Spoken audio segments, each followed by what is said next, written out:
45 minutes subject చెప్పకూడదు. దాంట్లో method of టీచింగ్లో ఏం చెప్తామంటే 10 నిమిషాల కాలం పిల్లల్ని వాళ్ళకున్నటువంటి మానసిక స్థితిని మీ యొక్క క్లాస్కి అటెంటివ్గా ఉండే విధంగా క్లాస్ చెప్పాలి. అంటే ఒక చిన్న ఇనిషియేటివ్ స్టోరీ చెప్పడము, ఆ సబ్జెక్టుకు మీరు చెప్పే కంటెంట్కి సంబంధించినటువంటి ఒక సోషల్ ఇష్యూ తీసుకురావడము, ఆ సోషల్ ఇష్యూ తీసుకొచ్చిన తర్వాత ఈ సబ్జెక్ట్ని కన్వర్ట్ చేసి ఆ సబ్జెక్ట్ని ఒక హాఫ్ అన్ అవర్ కాంప్రహెన్సివ్గా చెప్పిన తర్వాత ఆ సబ్జెక్ట్లో మనం నేర్చుకునేటువంటి విషయాన్ని మనం మన లైఫ్లో మన సమాజంలో ఏ విధంగా ఉపయోగపడుతుంది అనేటువంటి సోషల్ కాగ్నేటివ్గా చెప్పగలిగితే పిల్లలు ఏం చేస్తారంటే they can make imaginary about the subject.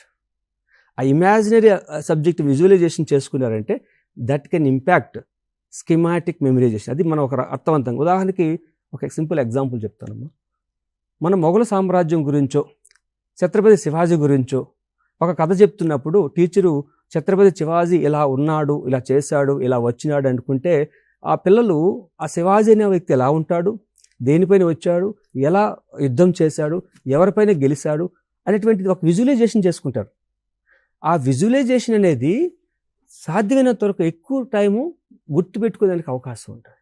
అలాగా టీచింగ్ మెథడ్స్ మనం అవలంబించగలిగితే, అందుకోసం మనకున్న టెక్నాలజీ ప్రకారం ఎల్సిడి ప్రాజెక్ట్స్ ద్వారా ఆడియో విజువల్స్ ద్వారా మనం క్లాసులు చెప్పమంటున్నాం. ఒకటి వింటారు, రెండోది చూస్తారు, విజువలైజేషన్ చేసుకుంటారు. ఆ మెథడ్ అనేది